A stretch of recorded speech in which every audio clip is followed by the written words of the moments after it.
Pendengar, saat lagi akan kita simak Nutrisi Keluarga.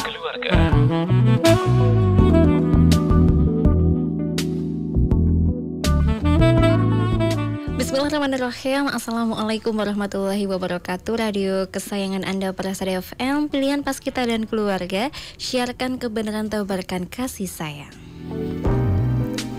Iya, pendengar, di akhir pekan ini ya kita bersua kembali dalam program Nutrisi Keluarga untuk edisi di hari Sabtu 16 Rabiul Akhir 1446 Hijriah atau juga bertepatan di 19 Oktober 2024. Iya, dan bersama Aini Jana dan nantinya juga dengan narasumber kita ya, ada dari dosen Prodi ITP UNS ya, Bapak Insinyur Bambang Sigit AMSI.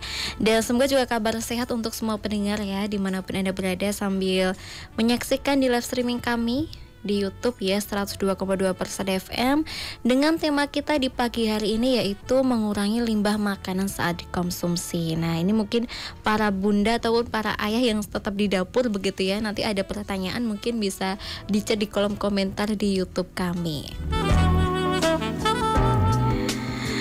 Iya, kita sapa terlebih dahulu ya dengan Bapak Bambang. Assalamualaikum warahmatullahi wabarakatuh. Waalaikumsalam warahmatullahi wabarakatuh, Mbak. Selamat pagi juga. Pagi Bapak, Untuk bagaimana? pendengar semua. Iya. Bagaimana kabarnya pagi hari ini Bapak Bambang?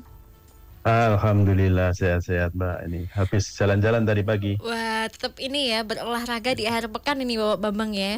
Gaya hidup tetap sehat, meluangkan waktu untuk berolahraga. Baik, mengenai tema kita hari ini ya Bapak Bambang, mengurangi limbah makanan saat dikonsumsi. Nah, ini menarik sekali ya, mungkin tidak hanya untuk para bunda tapi semuanya ya Bapak Bambang ya, mengenai limbah makanan. Baik, dan untuk biasanya limbah makanan saat dikonsumsi ini mulai dari limbah saat kita mengolah makanan atau dari makanan yang sudah dikonsumsi kita Pak Bambang? Ya, mungkin saya bisa memberikan penjelasan sebentar gitu ya. Iya, boleh. Bisa nggak ya? Bisa sekali ya, Bapak Bambang. Berapa menit bisa dikasih waktu? Kalau berapa menitnya ngikut Pak Bambang ya, karena kita nanti ada 2 segmen ini ya, sampai nanti pukul 11 ya Pak Bambang ya. Oke, makasih Mbak Aini. Assalamualaikum warahmatullahi wabarakatuh, pendengar FM Persada, ya, Persada FM semuanya dimanapun berada, suara saya bisa ditangkap ya. Saya sendiri dari Prodi Ilmu Teknologi Pangan juga, saya juga aktif di Pusat Penelitian Lingkungan Hidup PPLH LPPM UNS. Jadi mungkin bahasan kita pagi ini saya akan sedikit mengulas dulu sebelum kita diskusi, yaitu tentang mungkin kerennya sekarang namanya adalah food loss and food waste begitu ya. Jadi istilahnya dikenal sebagai boros makan begitu. Ya, jadi kampanye melawan sikap yang kurang menghargai terhadap makanan ini sebetulnya membuat kita harus serius menyikapinya. Ya. Terus terang dalam beberapa tahun belakangan ini istilah food loss dan food waste ya itu telah menyita banyak pihak untuk membahasnya. Karena apa? Jadi memang terlalu banyak sumber daya alam kita yang hilang pada fase tersebut.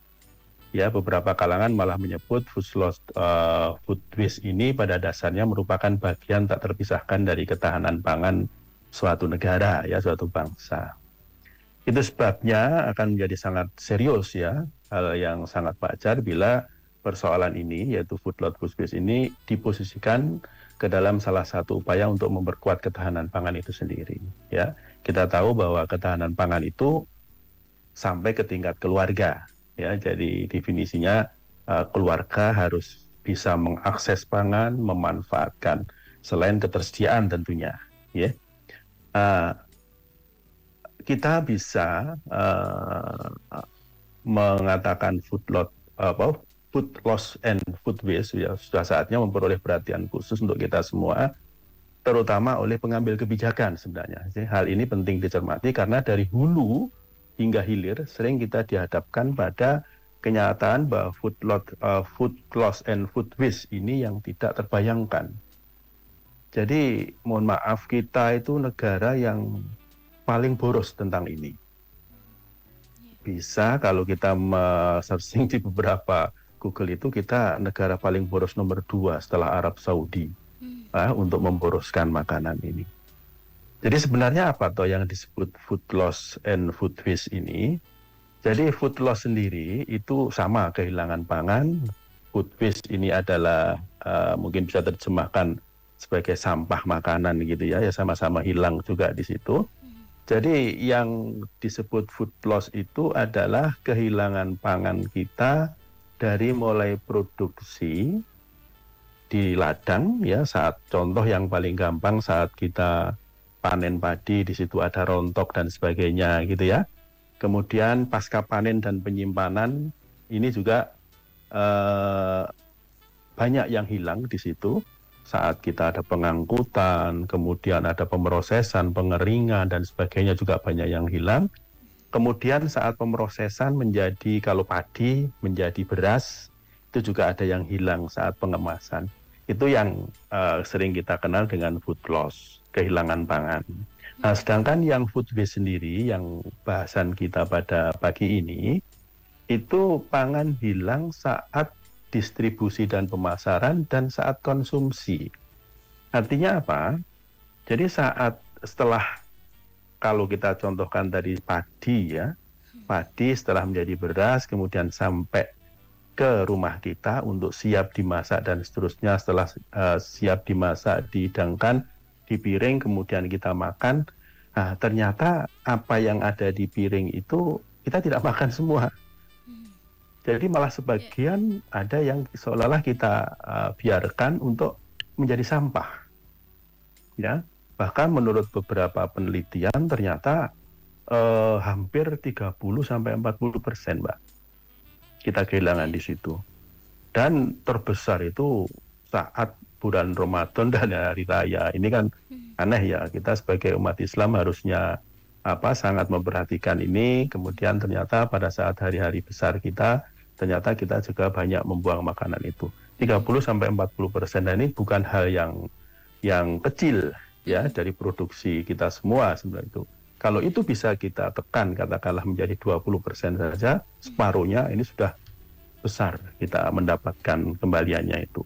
Nah, itu yang kita sebut dengan food waste. Jadi sebenarnya ini itu ada yang mengatakan bahwa penyebab utama dari food waste terutama ya kehilangan makanan saat konsumsi ini bukan teknisnya, bukan di teknis lah, tapi banyak di tingkah laku manusia.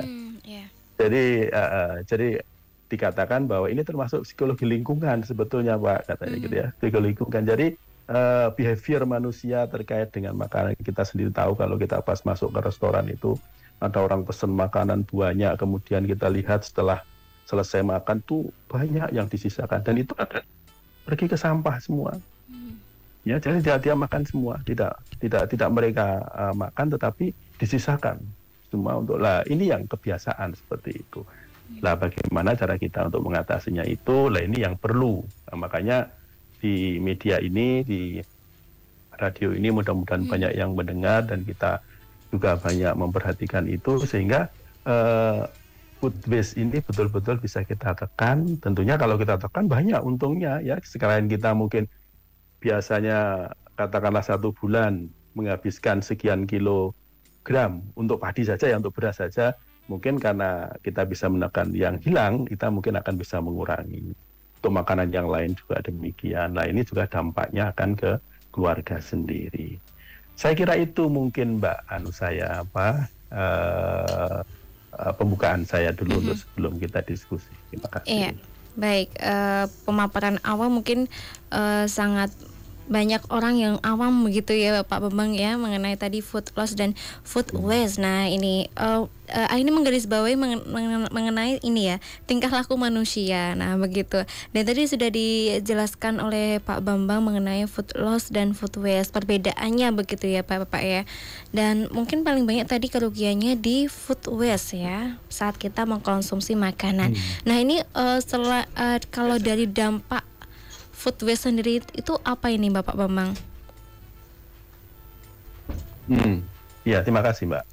Jadi dampak food waste ini otomatis karena ini sampah ya, menjadi sampah. Yang pertama tadi efisiensi pengeluaran satu keluarga itu jelas lebih boros, ya lebih boros.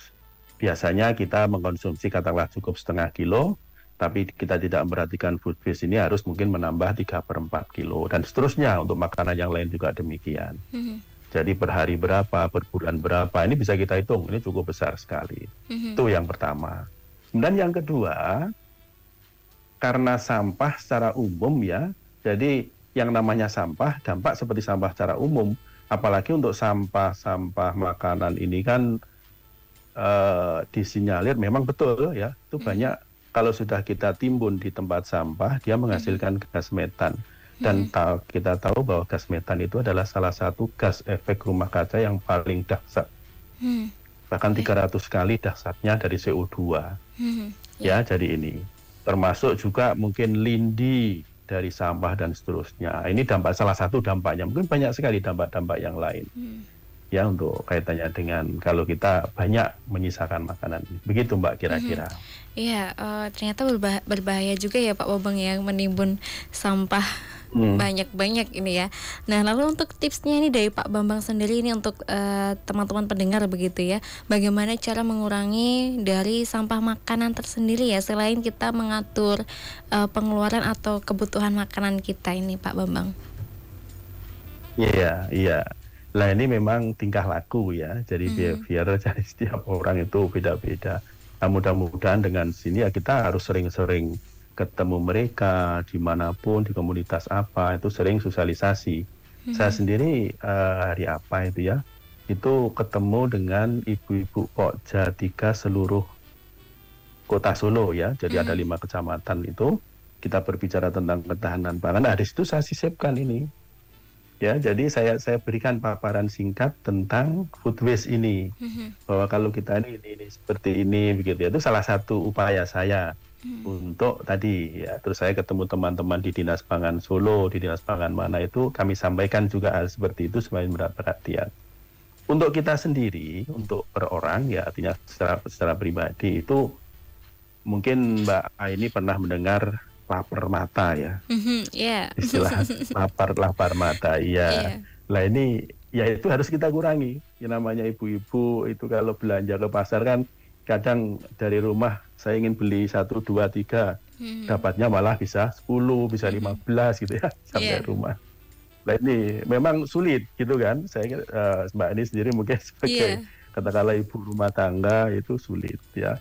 Nah itu juga harus ada semacam apa kebiasaan lah. Oh sebelum belanja kita catat dulu nih begitu ya. Mhm. Oh, nanti belanjanya juga oh seperti itu lapar Mhm. mata. Yang kedua meal planning tentunya ya. Mhm. Jadi kita bisa merencanakan apa program makan kita mungkin seminggu dan sebagainya kita belanja apa dan seterusnya ya.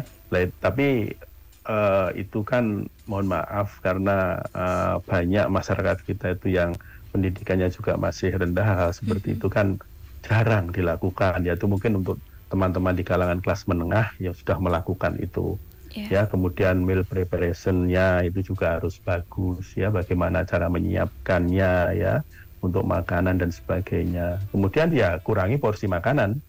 Mhm. Ya, jadi kalau memang saya malah sampaikan ke teman-teman di Dinas Pangan itu berani nggak Solo memulai suatu eh, apa semacam aturan begitu ya di restoran itu ditulisi belilah secukupnya. Nah, nanti kalau Mhm. dia beli tapi tidak dihabiskan ada denda di situ. Berani nggak? Mhm. Saya sampai tantang begitu Iya. teman-teman di Dinas Pangan itu. Yaitu mungkin porsinya dari dari perdagangan mungkin ya. Mhm. Nah kalau ada seperti itu kan orang akan berpikir, waduh, kalau saya beli terlalu banyak nggak habis, nanti saya malah didenda. Mhm. Nah dia akan pesen secukupnya, begitu. Iya. Nah itu memang belum ada, itu saya lihat belum ada, ya. Ada di ini, Mbak. Saya pernah makan di satu tempat di Mojolaban di Wirun, kalau nggak salah ya. Mhm. Itu kalau habis itu bayar cuma 5.000 satu piring Mhm. nasi sayur. Kalau tidak habis, mereka tarik 7.000. Mbak ini Iya. saya juga padahal Menarik. itu orang desa itu mungkin ya, mungkin Mbak ini di Mojolaban warung siapa tuh, saya lupa itu Nah, viral nanti kok. bisa Itu. dicari ya Pak Bambang ya. Ya, nanti Mhm, dicari Pak Ji apa siapa mungkin lah, mungkin di Google itu ada. mhm. Datang ke sana itu kalau habis tarik 5.000, tapi kalau tidak habis tambah 2.000. Seperti ini. Ini kan, tapi ya mungkin masih kecil ya. Mhm. Jadi orang mau suka apa nambah 2.000 Iya. daripada kita menghabiskan. Mhm. Tujuannya supaya kita ngambil secukupnya Iya. gitu.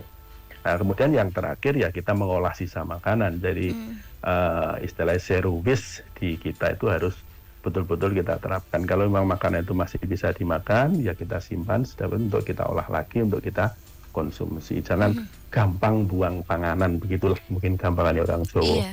Iya Pak. Makanan itu selalu dibuang, begitu jangan.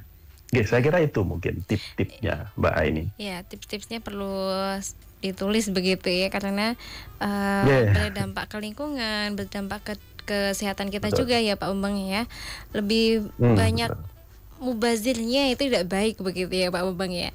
Baik, menarik sekali dari tadi, banyak sekali 4 tips ya dari Pak Bambang mengenai tadi mengolah dari mengurangi, maksudnya ya, mengurangi limbah makanan. Dan nanti di segmen kedua bisa kita bicarakan mengenai ini ya Bapak Bambang ya, mengolah dari sisa makanan itu sendiri, karena kita bisa menghindari ya Pak Bambang ya mengenai sampah limbah makanan. Baik, kita jeda terlebih dahulu Pak Bambang dengan beberapa informasi berikut ini.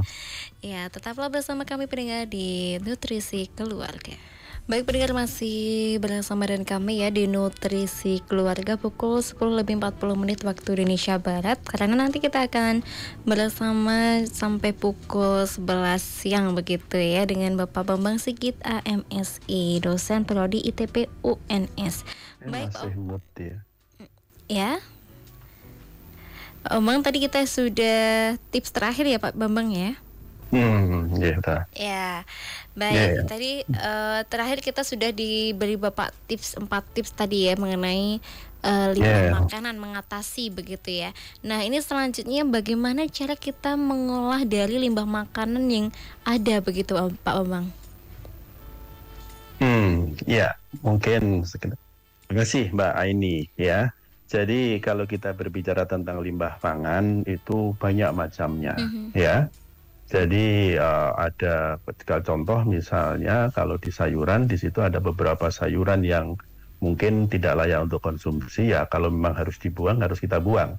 Cuma cara membuangnya mungkin tidak kita masukkan di sampah, mungkin bisa kita timbun di tanah, dan kalau masih punya tanah ya, jadi juga tidak menjadi sampah misalnya gitu. Tapi kalau limbah-limbah pangan yang mungkin masih bisa dimanfaatkan, baik itu mungkin kita dimakan untuk kita konsumsi, atau mungkin manfaat dari dikonsumsi oleh yang lain, dalam hal ini mungkin ternak, ikan dan sebagainya, kita gunakan untuk itu, untuk makanan ikan, untuk makanan ternak dan sebagainya.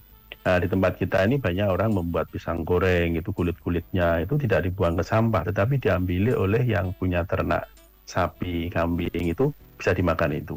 Untuk limbah sayur juga demikian.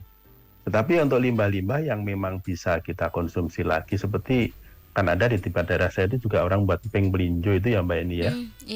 Itu kan kulit melinjo itu apa itu namanya? Kalau di kita disebut mata maling ya.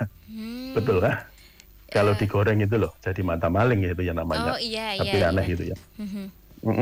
Lah itu bisa dikonsumsi untuk pangan. Nah itu ya dikonsumsi untuk pangan. Jadi tergantung limbah apa, tetapi kita harus punya prinsip bahwa kita harus mengurangi sampah. Kalau memang bisa digunakan untuk yang lain, kita kasih yang lain, untuk pakan ternak, untuk pakan ikan. Tetapi kalau memang tidak bisa, ya harus kita perlakukan sampah itu supaya jangan sampailah pergi ke tempat sampah, misalnya ke TPA, tapi di situ mungkin bisa kita komposkan sendiri. Beberapa waktu lalu saya kerjasama dengan SD mana itu ya, melatih untuk membuat maggot dari limbah pangan. Maggot itu pernah dengar ya? Iya, pernah dengar Pak Bambang. Iya, maggot itu adalah lava dari lalat hitam BSF. Itu makanannya limbah pangan itu, dari limbah pangan, sehingga dia menghasilkan semacam lava maggot. Nah, maggot sendiri itu setelah jadi maggot itu bisa digunakan untuk pakanan ternak, pakanan ikan, pakanan ayam dan seterusnya. Nah itu kalau limbah-limbah pangan masih banyak bisa dipakai gitu. Nah, yang trip yang lagi adalah tentu kita sampaikan ke pemerintah, dalam hal ini adalah dinas-dinas yang kompeten di situ, kalau mendistribusikan bahan pangan, entah itu sayur, buah dan sebagainya, mungkin disortasi di awalnya sana dulu, di tempat asalnya. Jadi tidak kok langsung dicabut dari kebun atau dari sawah, kemudian langsung dibawa ke Sarlegi, langsung dibawa kemana, sehingga sampahnya masih banyak di situ, gitu. Nah itu sudah banyak dilakukan, gitu ya. Jadi disortasi di tempat sana, masuk ke Surakarta, ini sudah ada yang baik, yang bagus, sehingga limbahnya itu sangat berkurang sekali. Sampai ke rumah tangga mungkin udah nggak ada limbah lagi sebenarnya. Begitu kira-kira Mbak Eni. Ya, baik, untuk cara mengatasinya ya, memanfaatkan lebih baik, mencari celah ya Pak Bambang ya, agar tidak terbuang begitu. Baik, dan untuk lebih detailnya tuh limbah pangan itu ada jenisnya, ada cabangnya atau bagaimana nih Pak Bambang, atau hanya khusus limbah pangan semua makanan menjadi limbah begitu? Ya tidak, ada beberapa bagian. Ada limbah pangan yang memang betul-betul tidak bisa dikonsumsi. Ada yang limbah pangan yang bisa kita reuse lagi, ya kita gunakan lagi. Ya, ada yang limbah pangan sebetulnya ini bukan limbah sebenarnya, tapi karena sikap kita, misalnya contoh kalau kita beli bit kemudian ada daun bit, itu kan bukan limbah itu sebenarnya. Daun bit itu bisa kita tumis, kita jadikan masakan. Tapi orang biasanya beli bit, yang beli bit diambil kan bitnya saja ya, umbinya saja, sedangkan daunnya dibuang begitu. Gitu. Nah, kemudian kayak sawi, kita beli sawi di pasar begitu. Kita beranggapan bahwa sawi yang bagian luar sendiri udah nggak layak dimakan. Padahal itu masih bisa digunakan gitu loh. Jadi sikap kita sebenarnya yang harus diperbaiki, bahwa kalau itu yang bisa dimakan, bisa dikembalikan untuk menjadi konsumsi, kita jadikan konsumsi gitu. Begitu Mbak, jadi ya. Iya, sisa makanan bisa kita olah lagi. Contoh dari sisa makanan selain kita dibuang dan diolah lagi begitu ya Pak Bambang ya. Apalagi yang bisa kita lakukan dari sisa makanan ini? Jadi contoh gitu ya, Nun Sewu, kalau di kita itu kalau kita masak sayur kadang kan bisa sampai dipanasi gitu ya. Itu memang tidak baik. Dari sisi gizi memang tidak baik. Tapi kalau kita sudah terlanjur masak demikian kan nggak harus masak ya, harus tadi meal planning harus jelas, harus kita itu makan di rumah itu berapa orang, berapa kali makan, itu harus tahu ya. Soalnya kan kita belum tentu satu keluarga itu semua makan di rumah. Mungkin bapak, ibu kalau di kantor siang makan di kantor, hanya makan 2 kali saja, sarapan sama malam. Dan itu harus jelas seperti itu. Kan bisa dihitung gitulah. Sehingga kita membuat sayur, membuat nasi dan sebagainya, atau masak nasi itu porsi-porsinya itu bisa dikendalikan. Jangan sampai misalnya banyak sekali porsi, terus setelah tidak dimakan itu dibuang. Ya, sebetulnya bisa dimakan lagi sebenarnya, tapi mungkin ada satu keluarga, saya nggak ingin sayur yang dipanas-panasi karena gizinya tidak ada. Memang betul gizinya kurang, cuma daripada dibuang masih bisa dimakan. Mungkin pas saat mau dibuang, katakanlah ini 1 hari, daripada diinget mana nggak nah mungkin tetangga kita ada yang membutuhkan, nah itu bisa diberikan ke tetangga kita. Itu kan masih bagus sebetulnya. Itu. Iya, dan tadi ada beberapa tadi seperti sayuran begitu ya Pak Bambang ya, hanya membutuhkan berapa saja terus dibuang menjadi pupuk, bisa ini ya Pak Bambang ya. Nah ini apakah semua sisa makanan yang kita buang ini ya, yang mubazir ini yang kita buang tidak bisa diolah lagi, apakah semuanya juga mudah terurai di tanah atau bagaimana ini Pak Bambang?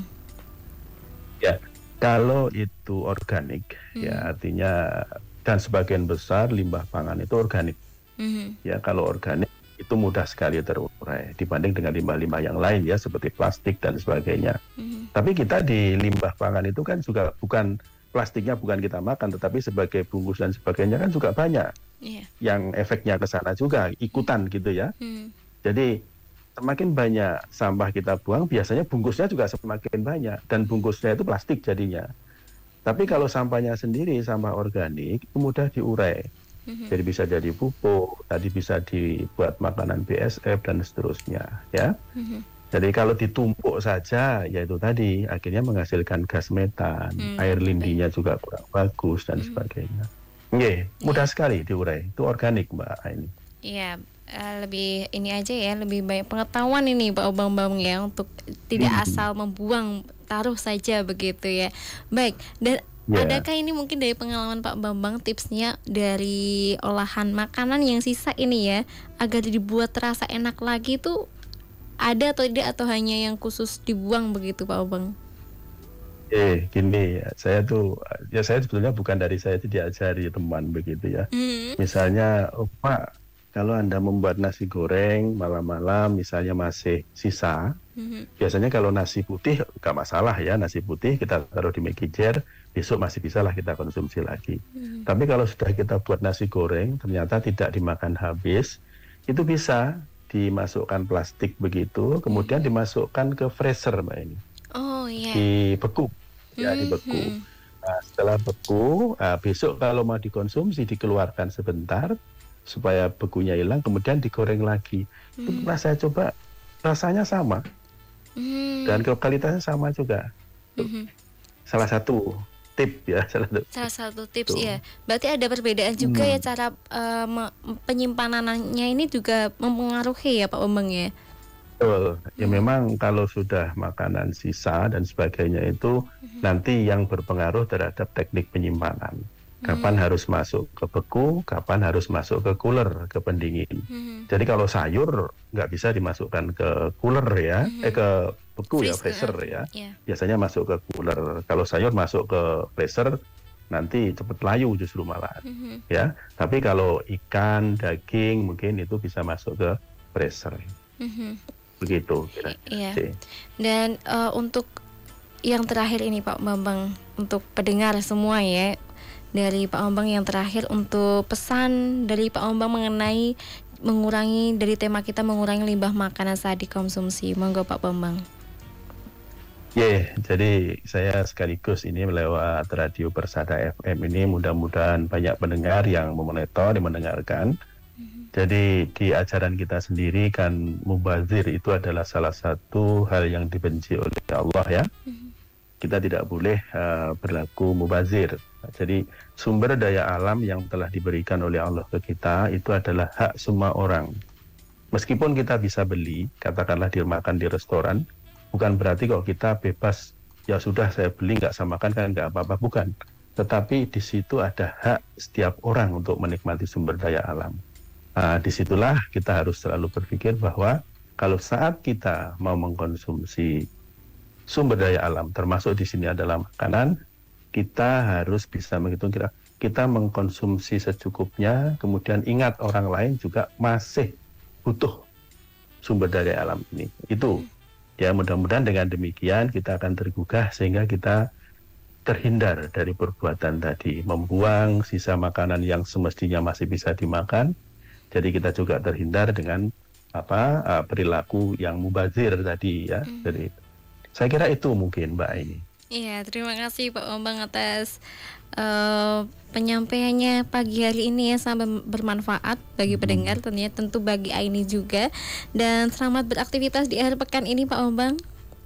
Sehat selalu. Sama-sama Mbak Aini. Iya. Wassalamualaikum warahmatullahi wabarakatuh Pak Bambang. Waalaikumsalam warahmatullahi wabarakatuh.